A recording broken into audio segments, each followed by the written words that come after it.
Alex O'Connor had a wonderful video where he outlined some of his arguments during a presentation. And it's really good. You should definitely go watch it. It's in the description below. If you haven't watched it, it's his talk on the God delusion. So watch that before watching this, because it won't make a lot of sense. You watched it? Okay, good. So Alex makes several contentions, and I just want to talk about them as we go through this thing. So first, he starts out, he says that he wants to dispel the idea that there's a higher meaning or purpose to events. And I agree that he absolutely wants to do this, but he doesn't actually talk about that, so we're going to move on from that point, okay? So then he gets into one of his main arguments, which is that conversion stories are not based on arguments for God, okay? In fact, he goes into specifics about talking about how religion is adopted for social reasons, which even if those are beneficial for reducing our, baser desires or getting rid of our fears or whatever, that doesn't make it true. And I would agree with this as well. Except that, conversion stories not being based on arguments for God makes perfect sense to me, right? Because, for those of us who have seen unidentified flying objects, you don't need to argue. You've seen it. It was there. Now, arguments are important because you can see a flying object that you can't identify and say, okay, but that's not an alien spaceship because I don't have any reason to believe that there are aliens, right? So, okay, that it does matter what we're arguing. But then for him to say, okay, but there's no good argument for God, or you're not starting with premise one or whatever. Well, okay, premise one is that the supernatural world exists. There we go. Everything else is fine. Now we could argue further, right? If we wanted to get into the philosophical debates about who is God, what is he like, why is this happening, all that kind of stuff. But those quickly become weeds, I feel, and I think Alex would disagree with me, but that's okay. I'm not a philosophy guy. If we were to ever sit down and have a conversation about philosophy, he would eat me for lunch. I am terrible at philosophy. I had a philosophy major. I've had a friend who was a philosophy guy, and I just I don't know. It just never made a lot of sense to me. And he is far more well-read than I am. So Alex has wonderful things to contribute. I think he has great things to talk about. But in this case, conversion stories are almost always the personal experience that you've had encountering with God, right? However, he draws on specific examples where that's not people. It's people who are accepting Christianity for its social benefits or whatever. And okay, yeah, I don't know if those people are actually following Jesus either. Okay, that's fine. Okay, and yes, just because there's this benefit, it doesn't mean that it's right. Okay, and that's where I really like C.S. Lewis, I believe, who said, I don't follow Christianity because it makes me a better person or will better society, but because it's true. Okay, so for those of us who actually believe that Christianity is true, then we're going to start there. Okay, then he gets into this really interesting discussion about how natural selection relies on suffering, and why would God create a brutal system of death as the mechanism by which we are bettered, okay? And then he's got this aside about, well, maybe there's a heavenly reward that explains all of this, but he would not expect it, okay, unless there's no God. And then he says the world makes perfect sense at this point in time. So immediately, the first thing that jumped into my head was, well, this is why young earth creationists reject evolution. Right? If you don't have evolution as the mechanism by which creation happens, but God instead just creates life, well, then this makes perfect sense.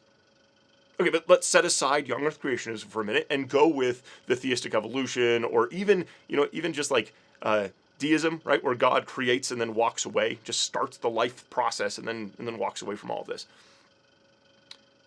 I think the second thing that jumped into my head was that Alex claims that natural selection relies on suffering and brutality. And I don't believe that's a requisite. I think that is what we see today, but that is not what has to have existed when this whole thing kicked off. Okay, so for instance, let's just think of it this way. Let's say that I live to be, 900 years old, and I've had a great life. And I am surrounded on my deathbed by my friends and family and loved ones, and even my enemies, who are like, you know what, this guy was one righteous dude, okay? And so everybody has come together and said, you know what, even at the end here, even with our disagreements, even with the issues, you're still a wonderful person. Now, I don't think that would actually happen. May it be. But if I get there at the end of, my 900 years on this life, living to see my great, however many grandchildren, and just the amazing positive impact that I've had, and I die peacefully in my sleep. And let's say that was the case for every single person. Is there's a lot of suffering here? Is it brutality that everybody dies? No. No, I don't think so. But at the same time, yes, it is true that God is the God of life. So why would he use a mechanism of death, right? And this is where I see it not as God used this and was like, or God set this up and is like, this is how I want to do things. But instead, this is how God works within the system that we have. Because I don't believe in just God. I also believe in evil and corrupting forces that destroyed things, that took things that were meant to be good and turned them into objects and agents of death and destruction and brutality. So I would say that if this is the mechanism by which God ends up creating the world and all the variants within it, then it wasn't originally a brutal system, right? And this is where also the idea of survival of the fittest, he pokes at that, is actually the survival of the fit enough from I don't remember which book it was, sorry, should have that in the top of my head, but I don't. And so the issue is not that we have this destructive force, which we do see, and I would expect that with evil working to destroy things. But I don't see that otherwise. Now, there are edge cases that are interesting that we could probably talk about, like the virus in eyes or whatever it is that, like, you have to eat eyeballs in order to, like, propagate and all that stuff. But, like, that's not what we're talking about today. Interesting, though. All right, so therefore, heavenly reward isn't actually on the table at all. That's unnecessary. Instead, the heavenly reward, or getting back to the Edemic state, is something that we can look forward to, knowing that we've already been there before, that God already has this in place, and we are looking forward to the kingdom of God being reunited. Okay, so like there's some really good stuff there. Okay, so I think it was C.S. Lewis as well, who said, okay, but if it is all suffering and brutality, why do we expect any good at all? That's the problem of pain on the other side of it. So I don't know, something like that. Those are my initial thoughts on that one. There's way more to talk about there, but I just wanted to get that we don't actually have to have this. Either you're a young earth creationist and you're like, this isn't even an issue at all, or you're like, you know what? Yeah, the world as it is not the world that God created, and that's actually like perfectly in line with Scripture. All right. Then Alex jumps into this idea that religious people, given enough political power, will literally burn heretics. And lacking political power, individuals will act violently following divine dictates. And it's only a delusion if it's someone else's God. And this is a really powerful section of his discussion, because it is true that Christians have done things in the name of religion that are not good. Yeah. But I actually think that this is kind of a human problem, because anybody given enough political power will use that to push other people either away or into or suppress the groups that are against them. And this is not just a religious problem. Now, there have been religious structures that have been in power for a lot of history, and so we have a lot of examples of this. But if you just look at the purely secular political powers that have existed, they have also murdered many, many people. My understanding from history, and I am also not a historian, but my understanding from history is that we actually have more people being murdered under the supposed secular and or anti-religious or no religious systems than we do under any religious systems that we have. Any historian want to fact check out that on me? Okay. So what we have here is not a religious problem, but a human problem, which is that we like shortcuts. And so we want to push people out. Okay, we want to push or yank people in and force them to sit down and do what we say. As a parent, this is something that definitely shows up a lot when working with my kids, right? Where my kids, I need them to go to bed. So it's like, get into bed! It's like, you just need it, and we need the shortcut, and we want that. What's interesting to me is that instead of God doing that, he sent Jesus and let him get killed.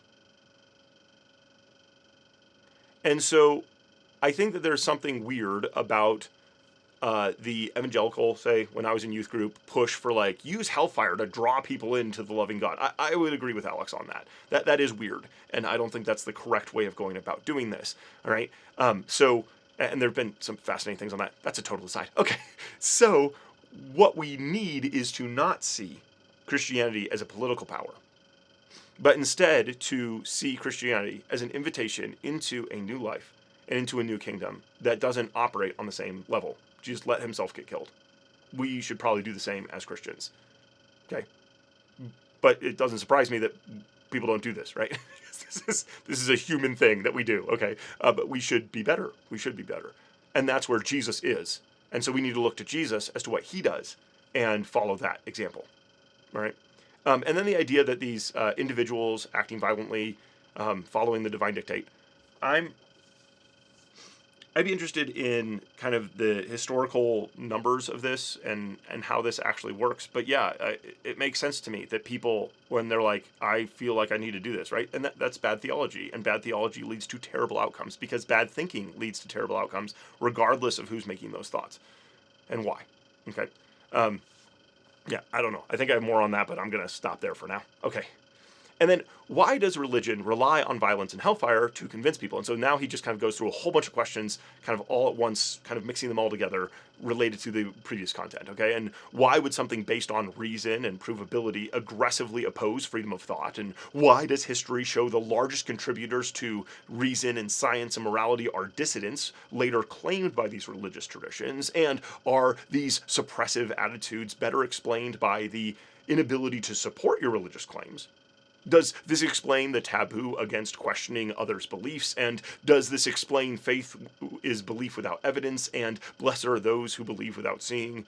And Alex is an agnostic, so he leaves it to us. So now that the ball's in my court, okay, why does religion rely on violence and hellfire to convince people? Because that's easy, but it's not effective.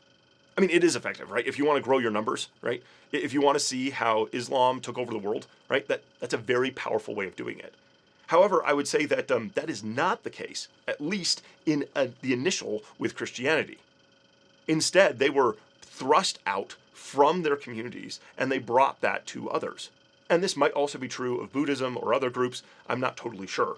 I do know that currently with fighting between Hindus and Buddhists in, say, India, it makes me wonder, okay, I don't know. But of course, if you were to look at, say, the Troubles in Ireland, when it's Catholics and Protestants killing each other, you'd say there's no way that Christianity started out by just people sharing this experience and the love that they'd experienced with their group and with seeing Jesus and all that kind of stuff. So, yeah, I don't know. But why? Because this is a human thing. This is what we do. We do things. Okay, why would something based on reason and probability aggressively oppose freedom of thought? Because there's bad thoughts. There's bad ideas in the world. And so you aggressively stamp out the ones that cause problems. You don't like those. Okay? We should not be saying, oh yes, let's go for bad thoughts. We shouldn't be doing that. Now, how aggressively should we be opposing that? Okay, and that's where, again, we have to look at Jesus and say, what does he do? Right? And what do his followers do? At least initially. Don't look at me today, because I'm not a good example of a follower of Jesus. I'm just not. Okay. So, I think that the deeper idea, though, is that he's saying, wow, Christians are a bunch of closed-minded idiots who really, they just go against anybody who has a new idea or whatever. And there's some of that. There's a lot of tradition. There's a lot of that. There's a lot of fear around ideas and concerns about what those might lead to. And so, yeah, stuff takes time to change. It does take time. We don't just grab onto every little new thing that comes along. But over time, I think that we do start to see what's true, and we move toward that. And as you learn more, as you understand more, then you get to expand your understanding of things. And I think that that's good. That's actually a good thing. But also not to just, jump onto everything and just be like, yeah, everything's great, okay? So I'm not exactly sure the specifics of what he wants to jump into with that, but there we go. Okay. And why does history show the largest contributors to reason, science, and morality are dissidents and later claimed by religious traditions? I totally could see where he might be going with science. I do not know who he's talking about when it comes to religion and morality and other subjects that he kind of hints at there. I would need a lot more historical evidence that reason and morality were driven forward by non-Christians or non-religious people who are significant dissidents of their groups. Now, okay, let's say that you're talking about Martin Luther, right? And so Martin Luther is a dissident, okay, who ends up getting kicked out of the church, and there's all this, hullabaloo and stuff. And in that case, it is always political, in my mind. I don't know of any examples where the people are not trying to hold on to power politically. It's not about religious thought at that point in time at all. It's about political expedience and understanding. So politics, in this case, are the problem, not religion. And I think this is very true, that we see this with Jesus as well.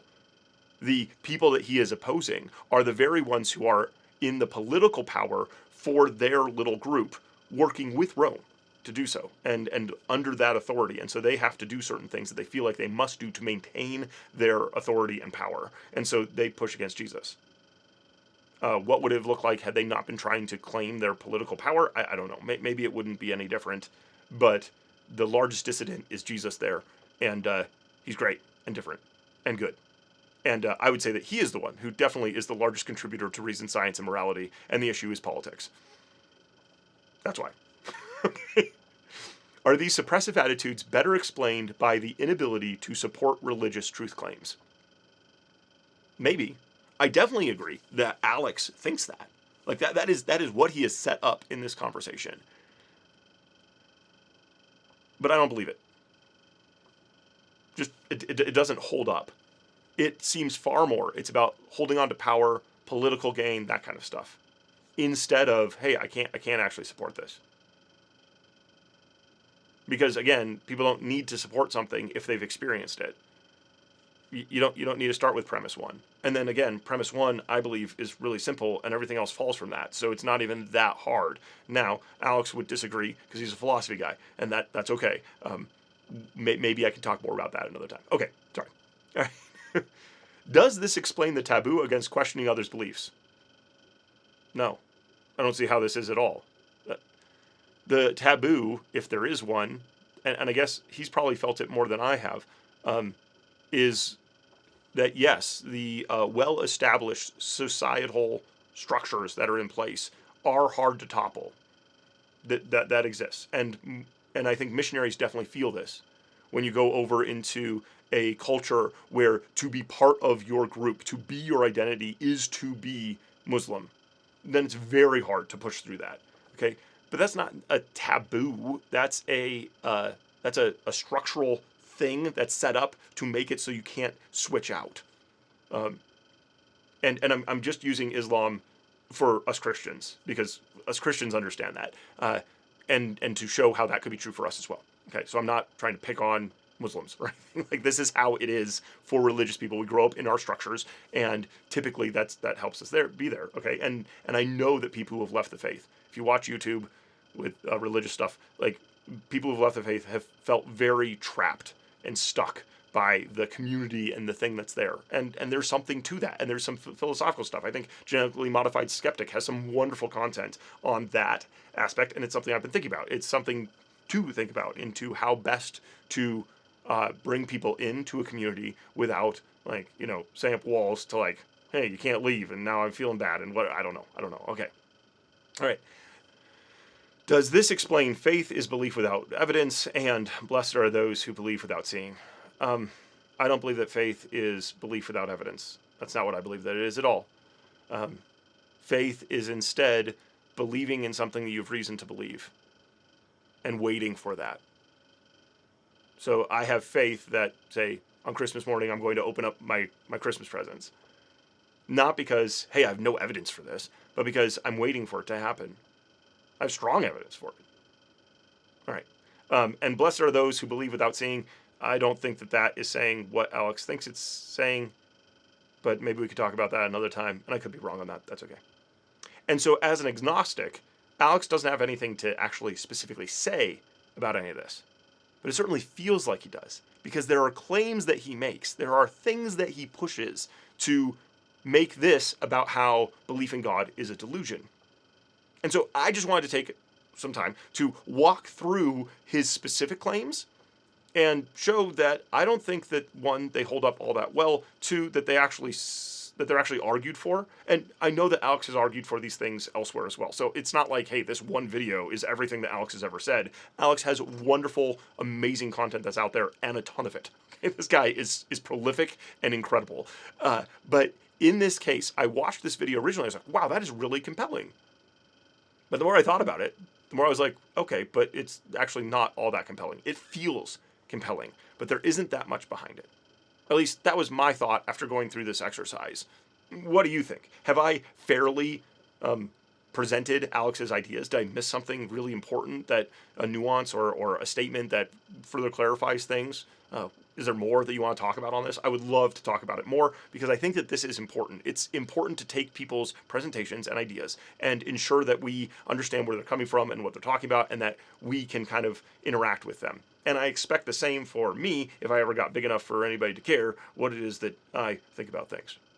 Okay, but this is the Blogogy, so let's learn more together.